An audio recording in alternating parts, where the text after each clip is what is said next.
Hi, everyone. Welcome to this version of the inquiry. We have today my dear colleague Lisa and Jess Awards, where we will dive into the topic we want to share with you, which is how to activate your authentic identity. So I'll start with some introduction to the subject. As many of you know, that we've been doing some work in the background around that specific topic. Today, we want to talk about this new program, and we have spent actually quite a few months to actually refine it, thanks to Lisa and Jess. And partly Jess work with startups on that specific topic to help them build, I would say, better propositions to be able to raise funding mostly. And Jess will go into this in a few moments. For me, is that the truth is today, fast-paced environment, ever evolving business landscape as well, we have to develop an authentic identity. It's not a mere choice, it's not luxury. It is a requirement, partly for leaders and founders of startups, actually, responsible for embodying their companies and their brand's value. This helps often companies to set the tones, to align with their teams, but also to be congruent with the message they want to put out there. So without further ado, let's go into some little introduction. I'll start with Jess. Everybody knows Lisa. And let's dive into Jess, as you introduce yourself, into the first question I want to ask. I want to ask you around, why are we doing authentic identity? Why is it such an important topic today? And why founders and leaders across the globe need to be better aligned with their personal and professional identity? Thank you so much, Sabine. I'm so honored to be here with both of you. You're both powerhouse women, and it is just a lifelong dream to work with other amazing women. So to have met you both in Berlin, and then to honestly, like, we've hung out in like 5 different countries and multiple cities to be able to do this is incredible. My background very quickly is in entrepreneurialism. I'm a lifelong entrepreneur, startup founder, investor, advisor, for now, I think about 25 years. So I'm giving away my age a tiny bit. But when it comes to this particular offering, what I'm bringing to the table that I think is very complementary to all of the brilliant skills that you women bring to the table is a background in branding and brand building on both the corporate and identity level. And also working with startups. Here's what I see. And I think we all have talked about this a lot. There's a lot of chasing money, chasing investors, chasing founders, chasing strategic partners, just going and seeking and clawing, and honestly, an energy that can sometimes seem a little desperate or a little scarce. And it's not attractive. And it actually creates this kind of uphill that you don't even need to be doing that. So the truth is that when people drop in and they pause for a moment and really articulate who they are, what the landscape is, what their innate skills, passions, and what we call, in the branding world, their right to win, which means they've been at this a long time. They do have credibility. They do have skin in the game. They have proof of concept.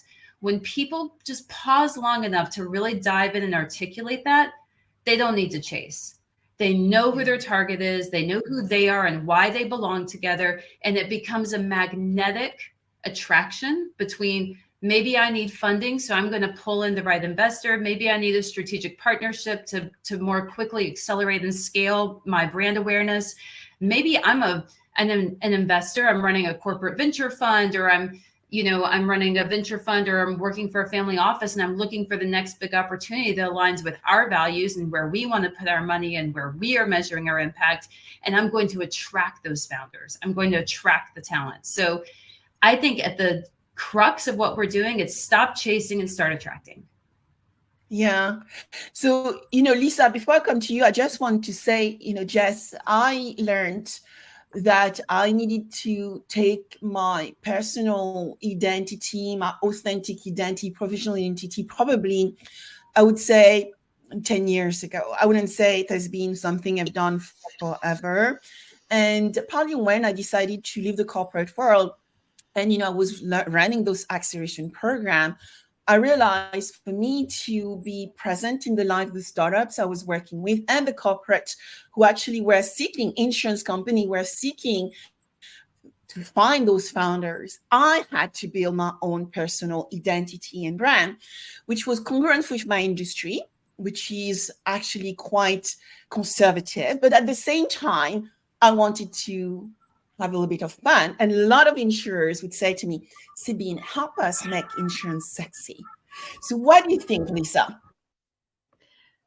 Well, it's so funny because like 5 years ago, we used to say we're going to get Justin Timberlake to come sing "We're Bringing Sexy Back." So I'll just start on that, right? But and we pulled Justin. We're like, come on, Justin. I do love the fact that we've all met in so many countries over the last year. But I think the point is, it always comes back to know thyself.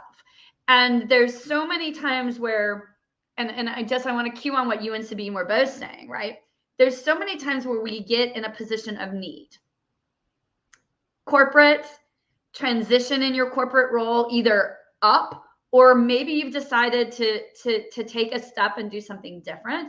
But often what happens, like all things, is when you get in that position of need, it's not too late, but it's not the right time to be starting. And that's what perpetuates the chase, as Jess describes, because we're all very great at chasing to-dos. I call it shots on goal, Jess. I actually did a LinkedIn post watching my 13-year-olds take random shots at lacrosse, like shove it on the goal, shove it on the goal. And I think what we forget is that you have to start now. You have to start now if you are the seasoned executive that has it all together, at least on paper. Many seasoned executives and I talk behind stage about like, yeah, everybody thinks we have it together, but this is what life is really like as a seasoned executive. You have to start now if you're a solopreneur, an entrepreneur, if you are somebody building your career and haven't even gotten to like whatever, that level where someone thinks you've air quote made it. And Sabine, it happened for me in a different way.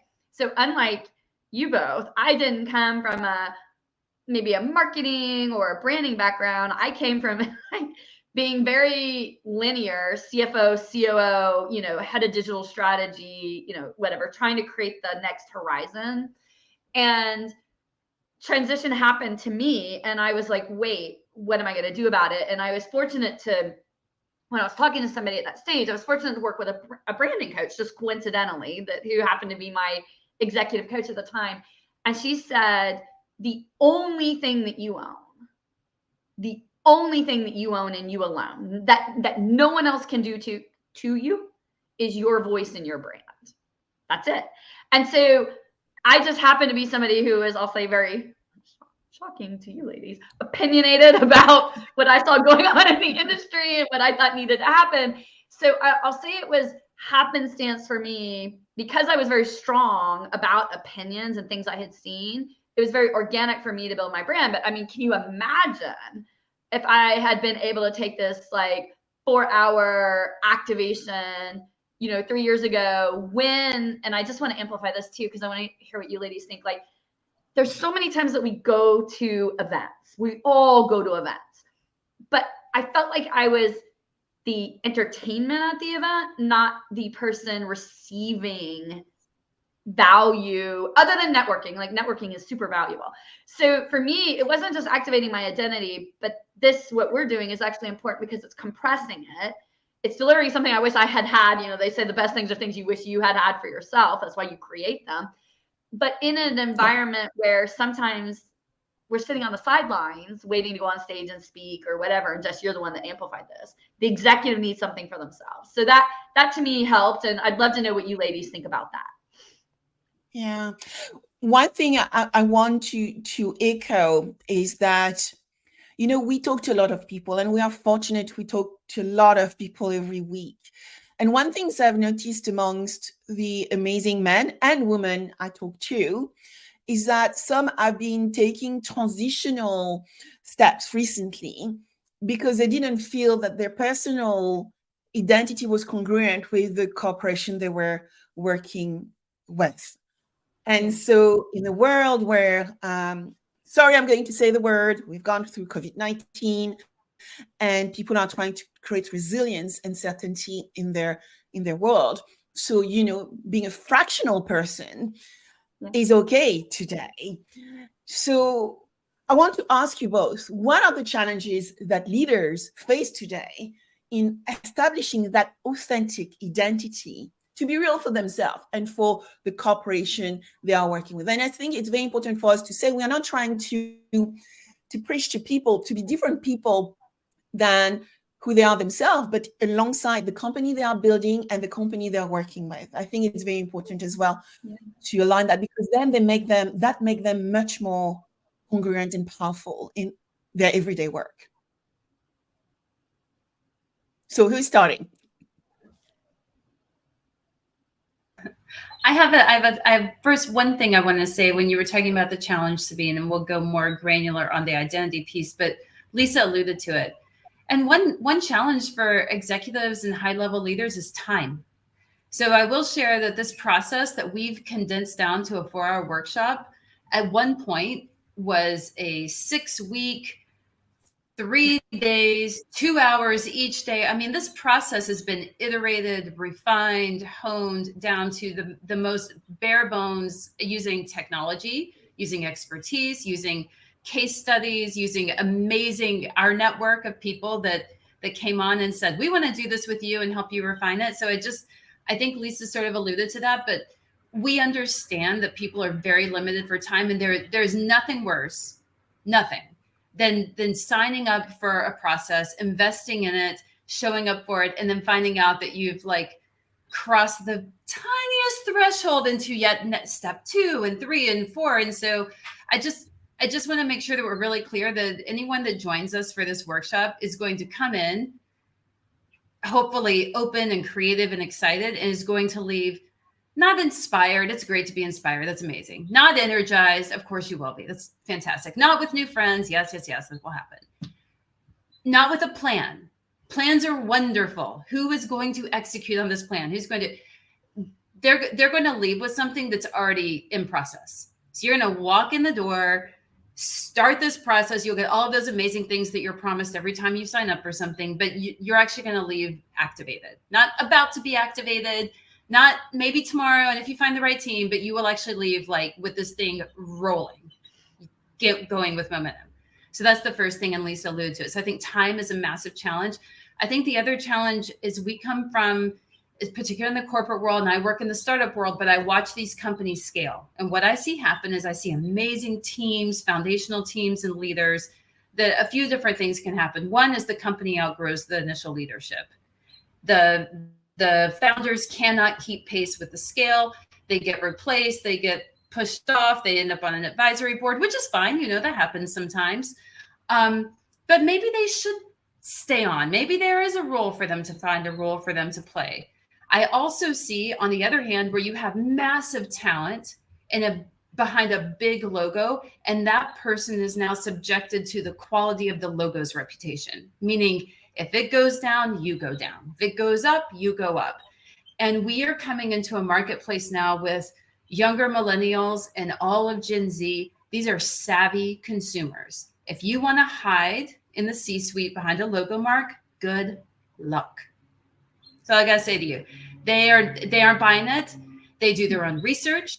They're brilliant. They put their money where their mouth is. This is not performative, virtue signaling consumerism. They are very serious about only engaging with brands that represent their values. And so we all take jobs and we all try to work with companies and organizations that we feel aligned with on a values basis. But sometimes the company missteps, and sometimes it steps in the right direction. But do you want to be subject to the whims of a corporate decision-making, or do you want to be an individual that stands for something? You know who you are, you project your values, you live your values, and people can distinguish between where you are supporting this amazing organization that you're a part of, or if it missteps, that you can distinguish yourself from it.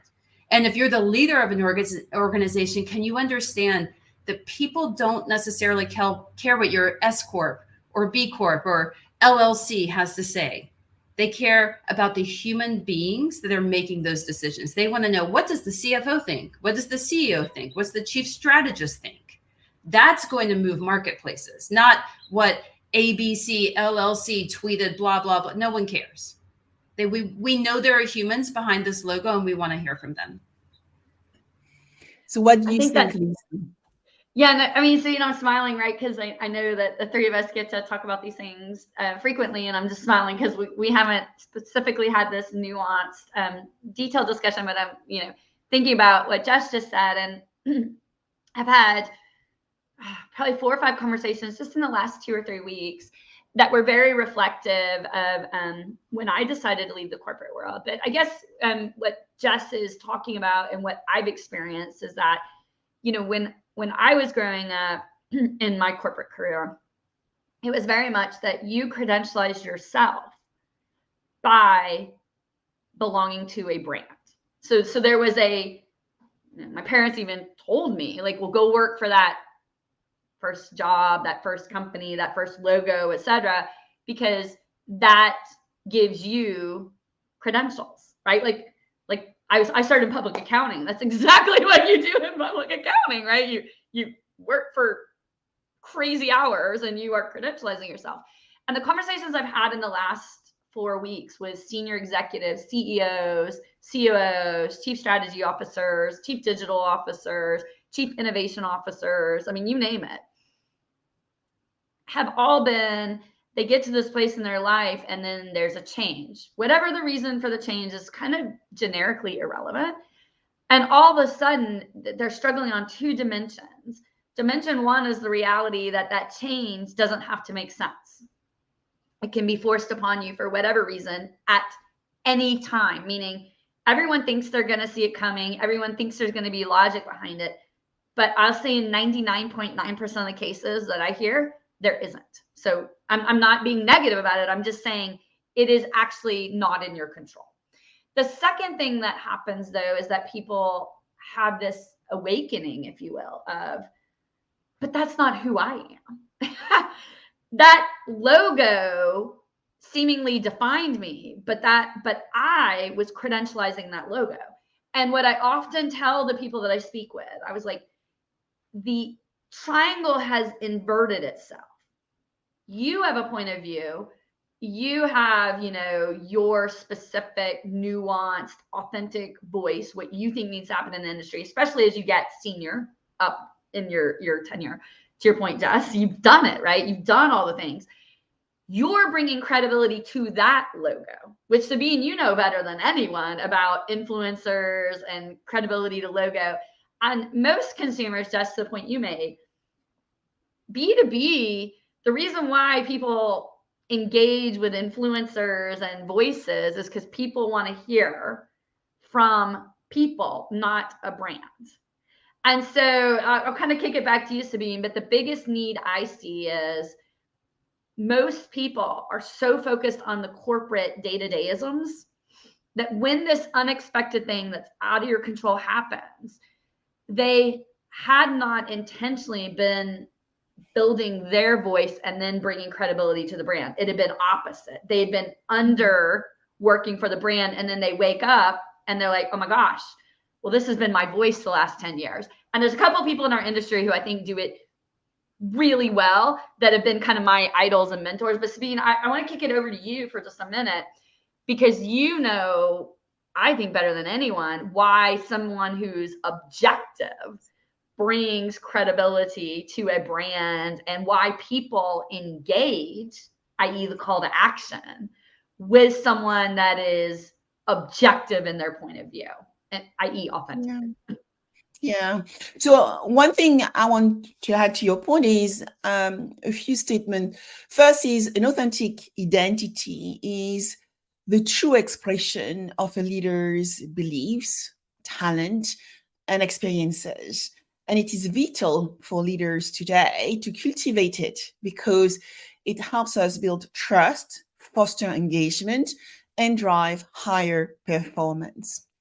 The second thing I would love to add is it is crucial to understand that authenticity doesn't mean sharing everything about anyone on oneself, but knowing what to share and when. And the reason why I'm saying that is I do social media, and yes, I do a lot of social media activity. I'm looking at my wall, I'm working at the moment with 6 brands to help them use what influential small power I have to create more brand presence within my network. And the reason this is important is I use social and my authentic self to bring a different lens to those brands, which I analyze thoroughly, and I've coached and taught not to tell me what to write or how to present them. I need to do it with my own authenticity. And often it actually takes time for brands to understand that me talking about them is not me being part of the organization, and therefore having to talk about them in the way they would talk about themselves. And that, I think, it's very crucial. But I think what you find in doing this type of work is you find yourself as well around the things you would do and the things you would not do, so that one can stay congruent with one authentic identity. So, which takes me maybe to examples. And I wonder whether we can actually help people understand who is doing it well and why they need to do it now, not tomorrow. They need to do it now, because I think there are amazing success stories and case studies out there, right? Where leaders' authentic identity has a positive impact, and sometimes maybe a less positive impact on the stock market, on specific companies. What do you think, Jess? I think you know the reason I'm laughing, because we've discussed this before. And I think a case study, for better or worse, is Elon Musk. It's a very powerful personality.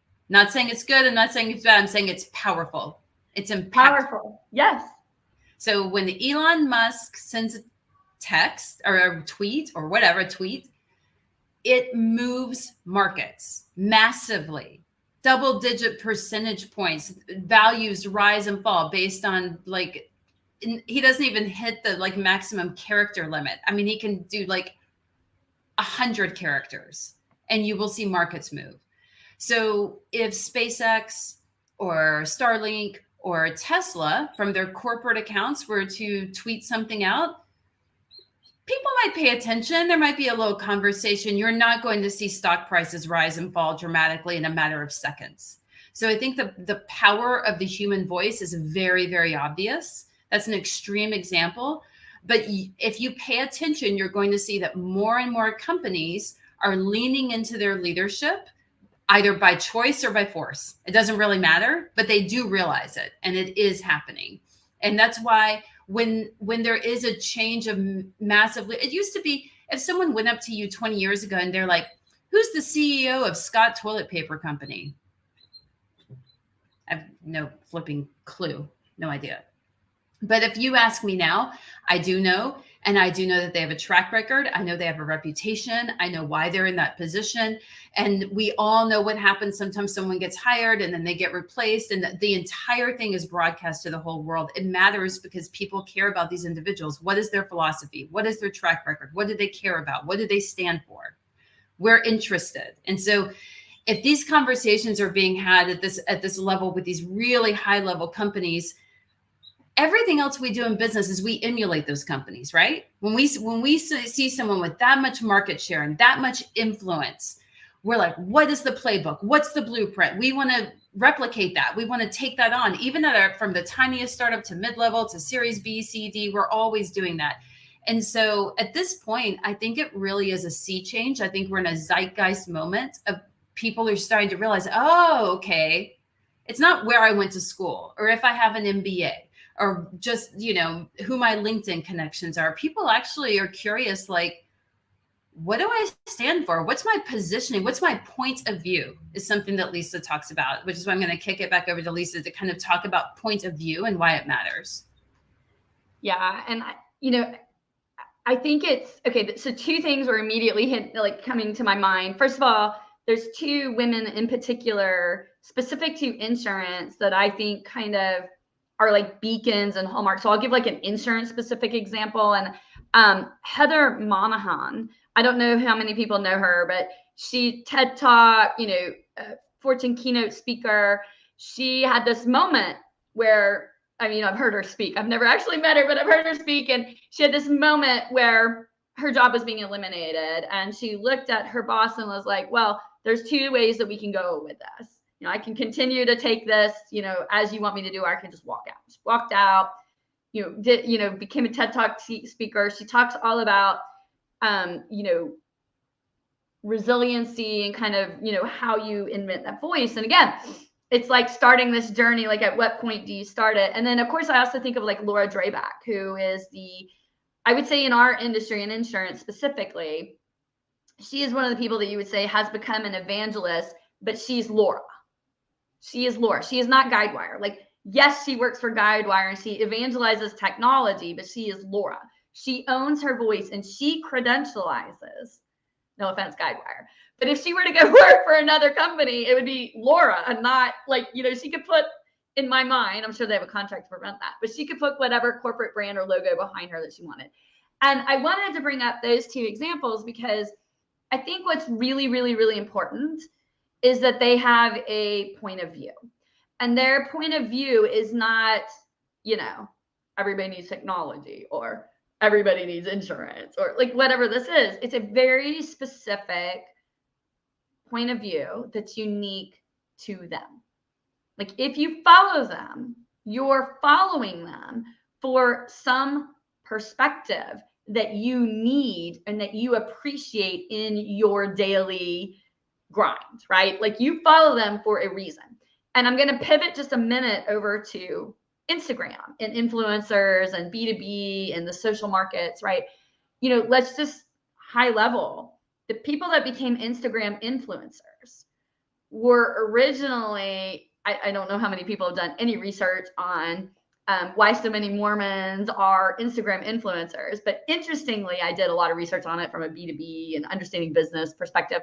It was because a lot of them already knew how to journal, already knew how to speak and, like all the things they were doing. There was so much intuitiveness to journaling and how so many of them it had been like decades long, kind of to your point, Jess.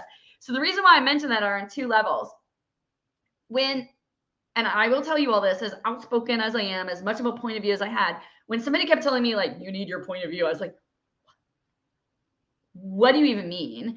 And then I felt paralyzed because I wasn't a marketing person. I wasn't sexy in the branding and all that. And I was like, I don't know what this is. This seems really foreign to me. And this is me who's willing to go up on stage and say anything about insurance industry or whatever. I was like, I just felt debilitated.